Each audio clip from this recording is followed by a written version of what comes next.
Hey, welcome back everybody. Marcel Irnie Racing News. This is going to be the continuation, part 2 of CBC Propaganda News Network, Trudeau's paid for and bought discussion regarding the David Menzies Rebel News reporter journalist being falsely arrested, being the news reporter being assaulted, and the RCMP security detail for Chrystia Freeland crying wolf with his pick maneuver to get the journalist to walk into him, crying wolf saying he assaulted him and he's under arrest.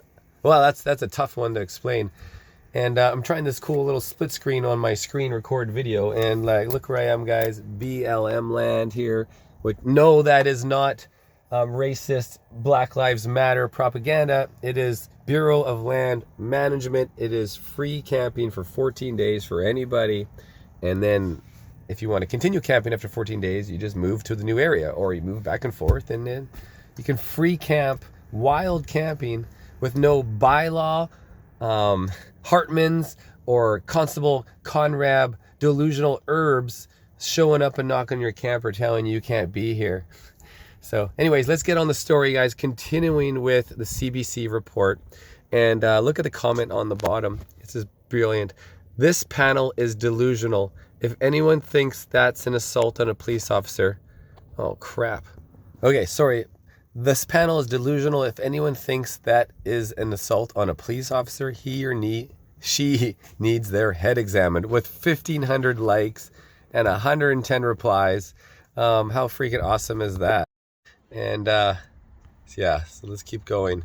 Oh, Tina's got to make a coffee. Hold on. Hey, look, guys, we got a little fellow visiting us here.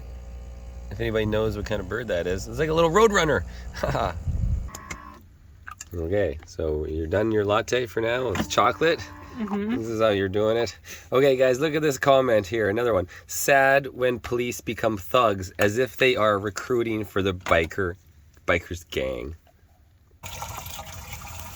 Okay, after this commercial break, guys, we'll be right back to it. And continuing on with the CBC propaganda, their power panel. This is going to be fantastic. Who are being harassed physically by citizens who follow them everywhere. And there is a question that needs to be asked in terms of if that citizens decides to become a journalist, then is the harassment something that becomes, a professional thing that we cannot say anything about. And so there are gender dynamics here. There's police overstepping. There's the issue of the reputation of Rebel News and that specific person's reputation. And then there's the issue of, is there a way? There's gender dynamics because Chrystia Freeland happens to be maybe a woman. So that's the dynamic here we got to keep in mind. And she's referring to, because Bonnie Henry's been harassed so much. Do you think they're being harassed because they're women, or because they're destroying the country and they're literally performing genocide on the Canadian people during COVIDism? So maybe that's what's going on. Just maybe, right? And continuing. Make sure that, when journalists ask questions to a politician, they leave them personal space without harassing the journalist who's being maybe a little bit too coming too close too fast. And so there's all of those things that could have been unfolded differently for sure. No, those are all very good points. So Matthew, you were an MP. You've been in scrums, right? I'm sure you've walked along with reporters asking you questions. So I just want to play this moment again. If we can just cue up the tape where you see that the Mountie steps in a little bit towards Menzies, and he bumps into him before Minister Freeland, moves to the other side of the pillar. And then Menzies said, "Excuse me." Then he's told he's being arrested for assault. Now, I've banged in to the Prime Minister's security detail, Matthew, a few times in tight things. I've never been arrested for this. Is this a case of the police overstepping? Because Emily makes very good points about the harassment of women in politics. Yes, please tell Menzies was detained for assaulting a police officer and then later released. Is this overstepping? It's a good question, but I think there's a few things that are important context. I think the first is a point that Michelle raised earlier about not knowing the full threat context around, Minister Freeland in this case, and obviously politicians more generally. There's definitely a jumpiness that he alluded to as well that I think comes into play when there's certain factors to consider. And listen, I mean, I don't want to do a sports instant replay thing here on the video, but Of course you don't. You wonder sometimes if the individual in question is deliberately being confrontational with security detail in a way, to your point, even alluding to yourself, David, would not be. It's clear when it's an accident versus someone who's trying to be confrontational for the purpose of What the hell is he mumbling about? The guy's asking her questions. This has happened so many times with Freeland, even the True North when they were down in Davos, asking her questions, and the Rebel News down there. They walk with you and they talk with you and they try to get you to answer their questions, and you just throw out statement questions pretty much. There is no credible threat. He is just giving a bunch of malarkey. It's the CBC malarkey. And the format that these individuals are engaged in and the subsequent fundraising campaigns and social media attention that it garners among a particular audience. And it's perhaps not to be ignored, and we've mentioned it a few times, that the Conservative deputy leader now, of all people, then candidate Melissa Landsman, was also involved in a similar incident. So when you see a pattern begin to emerge, you do start to question the way that the individual behaves. I think the pattern is actually what the security detail is doing and removing a journalist, because this has happened in many, many instances. Even some other journalists out of Calgary, he's always trying to get somewhere, and the police are saying, no, you can't come to this public event. This is happening nonstop. That's what's happening. It's like if I'm getting arrested multiple times for my freelance journalism, it's not because of the journalism, it's because of the totalitarian government control trying to stop the independent journalists. To wonder what, how the individual is being perceived.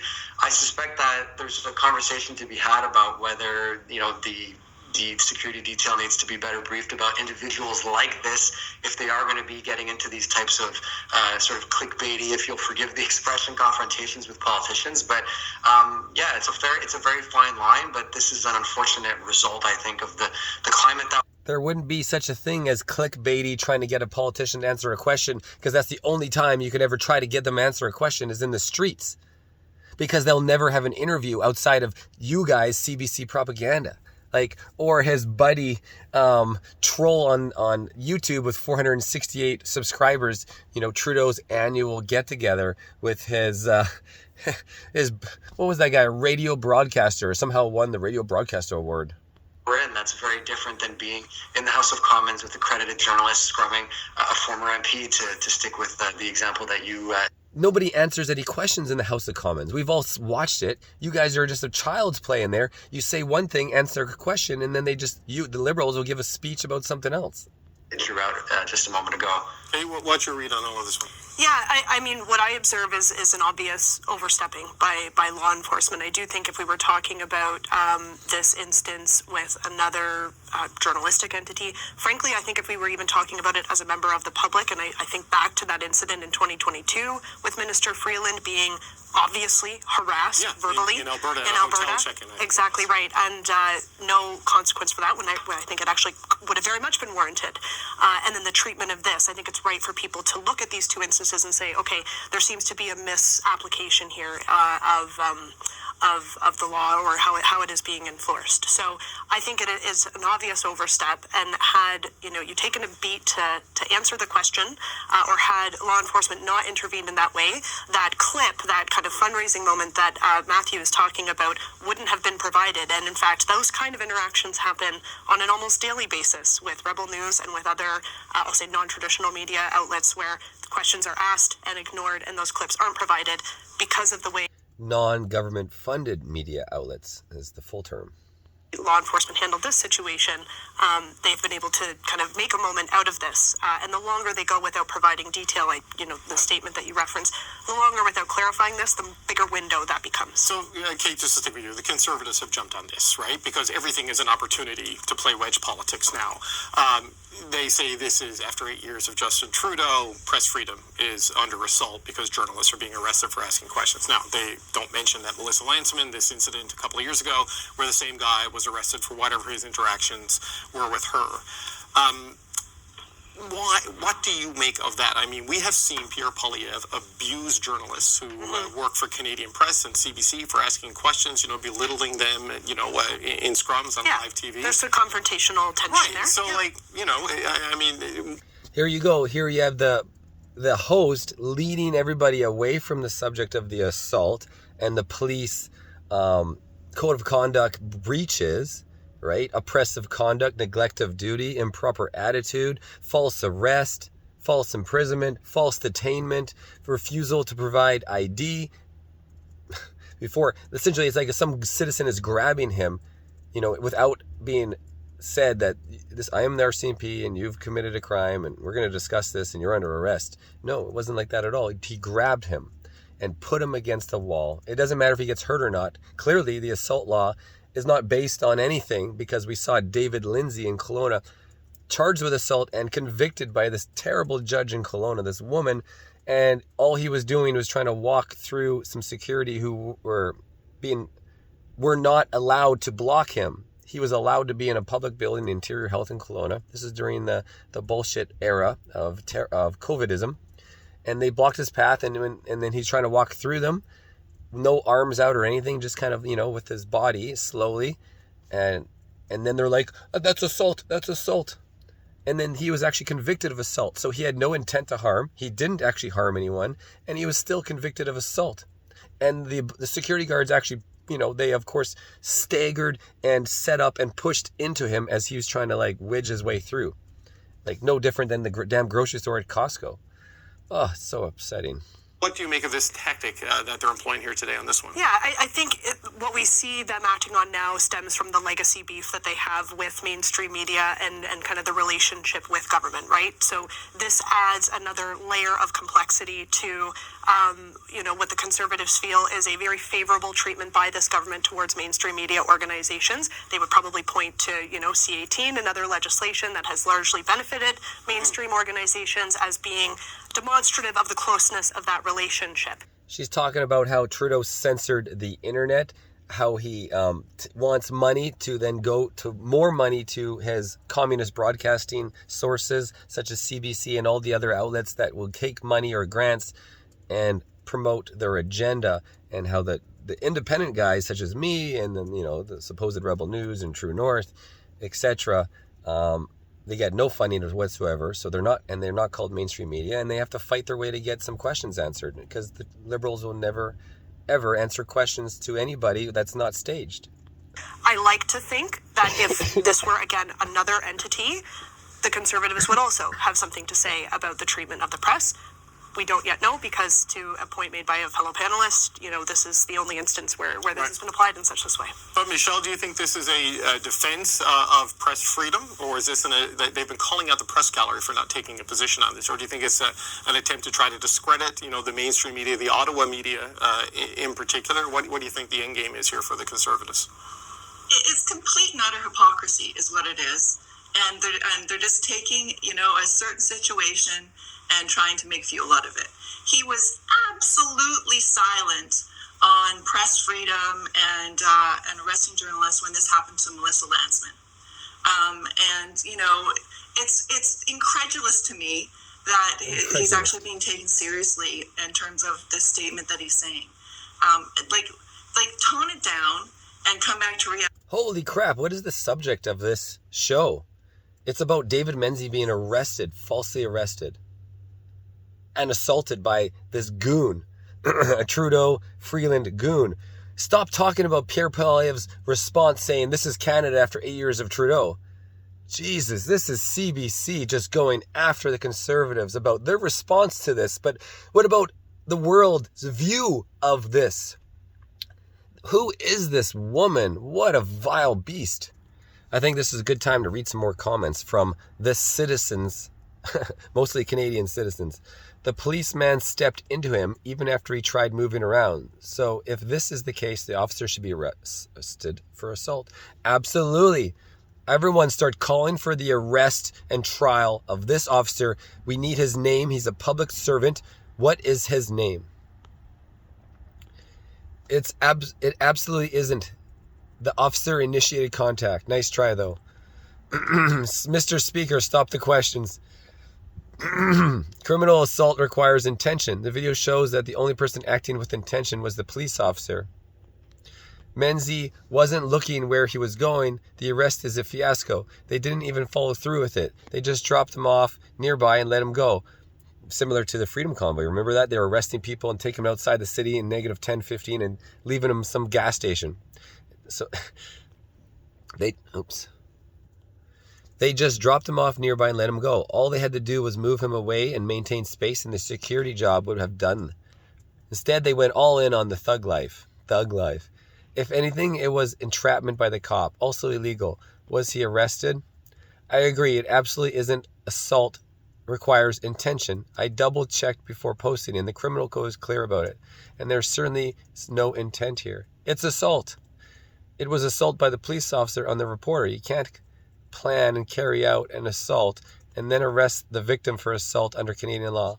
The cop planned the bump into the reporter and did so. Let court figure it out. Yeah, it's going to cost us the money to pay for the U.S. The Canadian taxpayer side is paying for the crown or the king. The king versus the common public interest. If there may be a operational issue that happened there, but I hardly think that Pierre Poilievre has all of a sudden become the grand master of standing up for journalistic integrity and press freedoms in society. Emily, what's your take on that? I do think that there is obviously partisan politics at play. At the same time, regardless of the messenger, I think there is a message that is worth or a conversation that is worth to be had, more generally speaking, in terms of what are the limits. There is something to be balanced, I think, in a climate where there's more and more people who are being just very angry with politicians with reasons we might very much agree with or not agree with, and how to deal with that, how to let that anger express itself. We've seen several incidents, for example, in the last months of people calling on elected officials to call for a ceasefire in Gaza and talking, for example, coming up to Mélanie Joly in a way that's very close. Nobody was arrested. And I think it's important that people continue to be able to do that.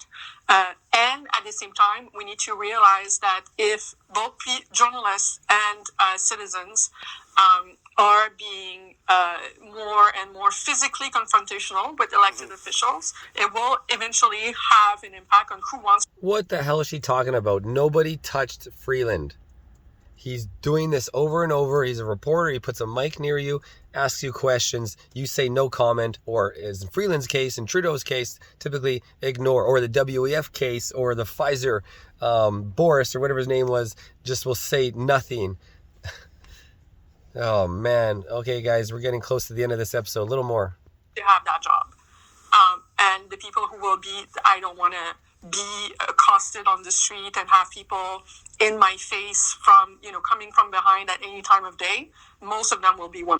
Then, if you don't want people to ask you questions, then answer the questions in a public forum and allow the community to ask you these questions, because you are a political terrorist. That's what these Freelands are. Yeah. And those are the people who are most likely to not stop being interested in the job of being an MP if we normalize also this tactic of either protest and or asking questions. Matthew, holy crap. None of these people should be MPs. They are absolutely terrorists against Canada. That's the problem. None of us had to pay attention to this until the government turned communism and started to interfere in our lives in all aspects, from our wallet to a false imprisonment, full-on control, the bank control, the money control, our bodily autonomy control. It never ends, guys. They are entrapping us and breaking the country down so they can make us all poor, depressed, want to kill ourselves, ask the government to kill ourselves, waiting for the full government reset so we can suckle at their teat when we're broken, and they'll save us and we'll come back. And that's how they do the reset. They got to break you, buy you, own you, and you suckle at them forever. Let me give you the last word on this, then we're going to pivot to our second topic. Yeah, I mean, it's pretty clear that there's a message being directed to a specific audience. I think that's what's happening with Pierre Poilievre's tweet, the post today that he made. It's, red meat, dog whistle, call it whatever political communications metaphor you want. This isn't an issue, I think, ultimately that's important for people who are dealing with the issues that he likes to talk about, like affordability and housing and things like that. This is directed, I think, to a very specific group of people, the people who like to say that Canada has become a dictatorship in the last 8 years under Prime Minister Trudeau. Hence, him using essentially that language, saying, this is Canada after 8 years under Prime Minister Trudeau. Because this is Canada after 8 years of Trudeau. It is a dictatorship. Trudeau would not talk to anybody. He just keeps pushing the censorship, the control, and running over people with horses. He didn't come and talk to anybody and discuss. This is not a democracy. This is just like what's going on with the attack on Trump. Oh, we're going to break all the rules of democracy and the rules of law in the name of democracy, right? Time, it's also a very old hat, because we heard the same thing at the end of the last dying days of Prime Minister Harper's government, and arguably before that even. Right. So it's a recurring theme, but I think in this particular instance, he's very much speaking to the same audience that the fundraising email is, and I think that's the most concerning thing here, because it riles up a segment of people who think that there's some kind of power play going on here from the political class, and it emboldens a certain type of individual that I think just is going to exacerbate. What the hell is this guy talking about? It is truly disgusting and quite chilling, actually, that the panel is trying to make excuses for how this might be okay versus overtly and decisively calling it out and expressing outrage. I mean, they're just this is Stephen Harper back in the day did this and that. Like, what is he talking about? Let's talk about the actual incident here, the RCMP out of control and propagated by the Freelands and the Trudeaus. I think it's crazy that none of these guests on the show are calling out what we saw with our own eyes. This is terrible. Both the RCMP actions and the CBC reporting leave many Canadians wondering what is going on with our country. Completely unacceptable at the bare minimum. There needs to be an investigation of this officer. The cop 100% knew what he was doing. They needed to manufacture a reason to silence someone who was annoying a politician. The police assaulted the reporter and then made things up to justify their failure. This is truly concerning. His reputation has absolutely nothing to do with this, nor does the fact the minister is a woman. He was asking questions. We live in the messed up world where we are. For all the warnings about the authoritarianism, this is what it looks like. We use raw government force to political objectives, period. Yeah, guys, I urge you, get on YouTube or just read the book 1984. There's an audio tape, several of them on YouTube. You can sit and listen to it. It's a slow start to develop the characters, but once you get into it, you'll see all the similarities of what's going on. All right, guys, Marcel Irnie, make sure you like this video. Help me push this into the algorithm. Help me get better so I don't have to talk so much with my cold. I probably have like the COVID, new generation, It's been lasting quite a while. And yeah, share it with your friends. We are not going to forget this. And, I'm not pro-conservative Pierre Poilievre whatsoever. I will never forget what he said about Christine Anderson. I will never forget that. There's only one politician that wants to stop mass immigration, and that's PPC, guys. So everybody else, the conservatives, the NDP, the Liberal, Quebec, whatever, they're all pro. Let's just keep bringing mass immigration. There is more immigrants that came into this country in the last months than babies from actual Canadians that happened in the same time frame. There's not 500,000 babies coming out freaking every few months. but there is a 500,000 immigrants just getting reported here in the last summer break here. Irnieracing News, guys. Make sure you're liking the Canadian Journalist. That's a new channel. We almost got 1,000 subscribers. Eventually, we can move a lot of news there, and because that channel won't be shadow banned like this one, where I have 184,000 subscribers. I used to have 220,000 subscribers.